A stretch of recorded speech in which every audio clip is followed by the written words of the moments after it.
एक जैसे कि आपने कहा कि 1 साल 3 महीना हो गया, तब जाके अब जाके एनसीपी ने एग्जीक्यूटिव मीटिंग रखा और सिलेक्शन भी हुआ एग्जीक्यूटिव मेंबर्स का।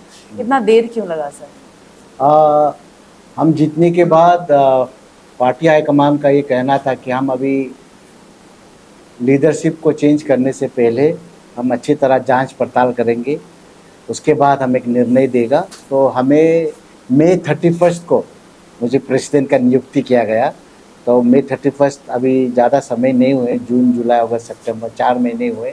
उसके बाद हमने एक दो डिस्ट्रिक्ट पे अपना पहला फोकस रखा। उसके बाद करने के बाद मैं सोचा कि अब समय आ गया कि सब स्टेट एग्जीक्यूटिव को नियुक्ति भी हो गया, हम एक साथ मिल भी ले साथ पे। तो उन सब का नतीजा आज है, आप लोग सब आए, उनका आपने विटनेस किया। सर हमने देखा है कि जैसे कि कांग्रेस पार्टी जो ऑपोजिशन पार्टी है रूलिंग गवर्नमेंट के साथ हमेशा टक्कर में रहते, कुछ ना कुछ उनका एक्टिविटी होते रहता है, लेकिन एनसीपी का बहुत कम देखा गया है सर। देखिए, एनसीपी सरकार के साथ है। हमने अनकंडीशनल सपोर्ट दिए थे सरकार को।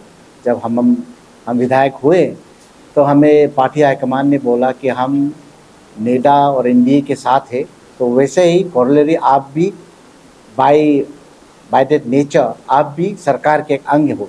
तो इसीलिए हमारे पार्टी हाईकमान जब हमें निर्देश दिया, उसने यहाँ पे आए और 3 विधायक जाके हमने अपना जो चहेता जो अपना चीफ मिनिस्टर है और डीसीएम साहब है, उसको जाके हमने अपना अनकंडीशनल सपोर्ट दिए। तो हम उसके साथ है, सरकार के साथ। हाँ, लेकिन ये भी बता दूं कि जब भी हमें लगता है कि सरकार गलत कर रही है, हमने आवाज़ उठाया है, आपने देखा है उसको, आफरा पे हमने आवाज़ उठाया। जब हमें लगता है कि कहीं गलत हो रहा है तो देखिए, हमारा जो सरकार है, अरुणाचल का जो लीडरशिप है, वो बाकी राज्यों की तरह नहीं है। हम अभी भी एक फैमिली की तरह है। कुछ गलत होते तो हम बोल देते सीधे कि गलत हो रहा है। तो आपने इस चीज़ का गौर नहीं किया होगा, मैं आपको बता रहा हूँ। सर एक ये जो नेशनल वाइड जो अभी न्यूज़ चल रहा है सोनम वांगचुक का, जी। वो कहीं ना कहीं से बीजेपी गवर्नमेंट ने जो डिटेंशन किया है, बहुत लोगों को ये लगता है, बहुत उनके जो फॉलोअर्स है लद्दाखियंस है, उनके ऊपर कहीं ना कहीं से कहा जा रहा है कि बीजेपी गवर्नमेंट गलत कर रहे हैं। उनका जो वादा था वो नहीं निभाए, उसके बाद उनको डिटेन भी किया गया है। क्या कहना चाहेंगे सर? देखिए, ये जो है, ये आपको सोनम जी के बारे में सब पता है, वो किस तरह का इंसान है। काफ़ी पहुंचा हुआ इंसान है। Is educationist, is a reformer, is a innovator. उसने भारत आर्मी के लिए ऐसा टेंट बनाया कि सोलर पावर्ड है। उसने अपने जगह पे पानी का जो प्रॉब्लम था उसको भी उसने एक नया दिशा दिया है। और ही इज एन एजुकेशन, उसके ऊपर फिल्माया भी गया है, 3 इडियट्स।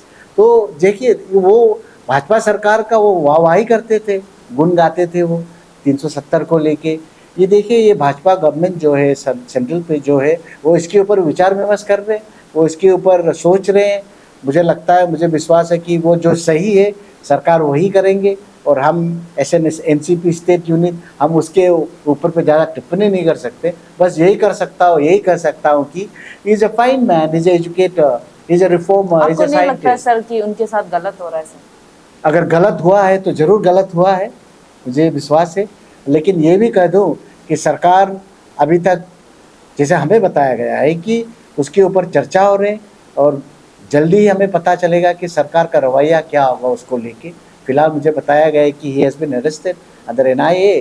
तो but I think government is taking a call on that. I think we will get to know about it.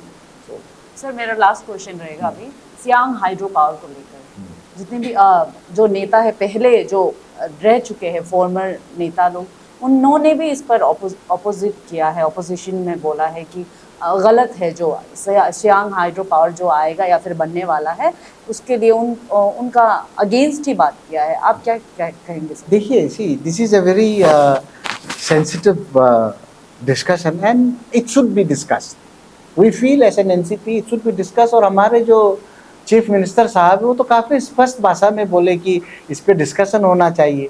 पिछली बार हम मिले थे, वो बोले पीएफआर होने दीजिए, प्री फिजिबिलिटी रिपोर्ट होने दीजिए, उसके बाद हम देखेंगे। अगर गलत है तो नहीं करेंगे, सही है तो करेंगे। ये I heard in speaking, CM साहब बोले, डीसीएम साहब ने ये भी बोले।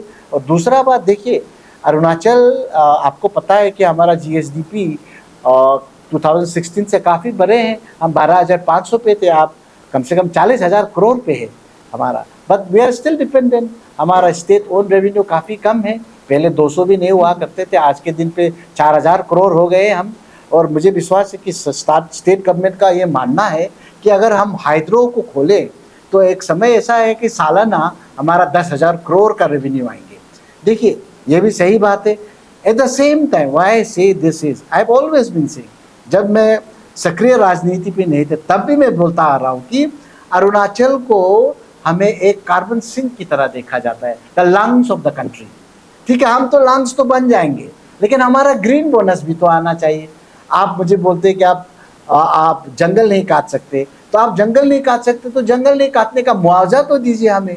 सो we been asking for green bonus. Green bonus देंगे, हरियाली भी रहेगा, हमारे यहाँ डेवलपमेंट भी होंगे, इन्वेस्टमेंट भी आएगा। उसी तरह हाइड्रो को भी उस तरह से देखा जा रहा है कि it will help us to increase our source of our own state revenue, number एक। दूसरा जो हमें बताया गया है which is been seen worldwide कि चाइना ऊपर पे एक बहुत बड़ा डैम बना रहे हैं और it could become a hydro bomb. ये भी बताया जा रहा है कि अगर कहीं हमारे चाइना चीन के साथ लड़ाई हुए तो उसने वो डैम खोल दिया, पानी सब आके हमें ले जाएगा। तो उसके लिए काउंटर ये जो डैम बन रहे हैं, so that we can hold the water that is been release from there, it is strategic in that matter. So state government इस पे काफ़ी गंभीरता से काम कर रहे हैं।